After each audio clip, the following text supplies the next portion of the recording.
نفرهروه المصري القديم كان بيعشق الحياة، وكان مؤمن جدا بالحياة الأبدية، لذلك كان لازم يحافظ على جسمه سليم زي ما هو انتظارا للبعث.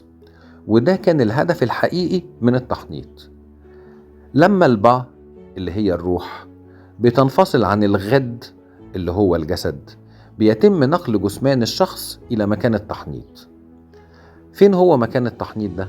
ممكن يكون معبد الوادي، ده في حالة إذا كان المتوفى أحد ملوك عصر الدولة القديمة أو الدولة الوسطى، أو بينقلوا الجثمان إلى المجموعة الجنائزية إذا كان المتوفى ملك من ملوك الدولة الحديثة، أو بيتنقل لعيادات التحنيط، ده لو المتوفى ماهوش ملك، إذا كان شخص عادي من أفراد الشعب.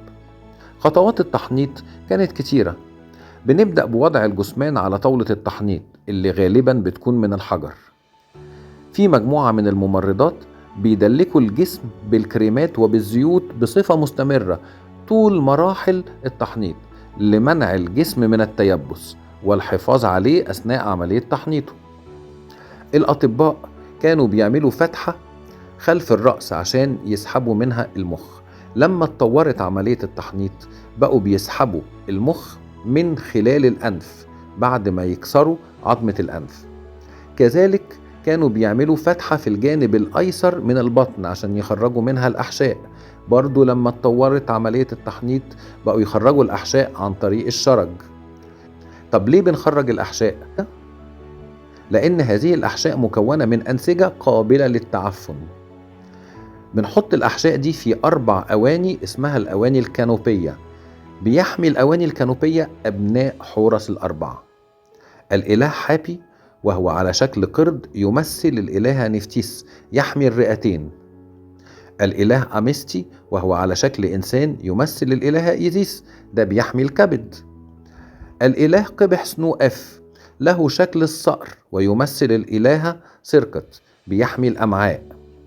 بينما الإله دواموت أف وهو على شكل ابن آوى يمثل الإلهة نيت بيحمي المعدة. ال4 آلهة دول هم أبناء حورس. بتيجي بقى المرحلة التالية، وهي سحب كل السوائل من داخل الجسم وتجفيفه تماما عن طريق غسله من الداخل. بإيه؟ بكربونات الصوديوم ونبيذ البلح. وعشان يطهروه كانوا بيستخدموا ملح النطرون والكحول. بعد ذلك يتم حشو البطن بالكاسيا والقرفة وحب العرعر ولفائف كتانية مبللة بعطر اللوتس لإعطائه رائحة ذكية. الجسم بقى من الخارج بيعملوا له ايه؟ بيتم دهانه بشمع النخيل وزيت الأرز، وبيتم صبغ الأطراف والأظافر والشعر بالحناء. نيجي للمرحلة الأخيرة وهي تبخير المومياء بالراتنج، وبنلفها بعد ذلك ب7 طبقات من الكتان باستخدام الراتنج مرة تانية كمادة لاصقة. وبنلف كل ساق على حدة، ثم تلف الساقان معا، وبيحطوا الذراعان في الوضع الأوزيري يعني على الصدر. بين اللفائف الكتانية كانوا دايما يحطوا تمائم دينية، وكانوا بيحطوا جعران جنب القلب. ليه؟ لأن القلب لازم يفضل في المومياء، عشان القلب ده هو اللي هيتم وزنه مقابل ريشة الإلهة معت إلهة العدالة أثناء المحاكمة في العالم الآخر. في النهاية بتوضع المومياء في تابوت أو أكثر من تابوت. التابوت ده ممكن يكون من الذهب أو من الفضة، من الخشب المذهب أو من الخشب الغير مذهب أو من الحجر، كل متوفى على حسب إمكانياته. هيرودوت وتيودور الصقلي قالوا لنا إن عملية التحنيط بتستغرق 70 يوم. خلاص التحنيط ما بقاش سر ولا سحر، ببساطة دي كانت عبقرية طبية هزمت الزمن. كلمة أصل كل شيء.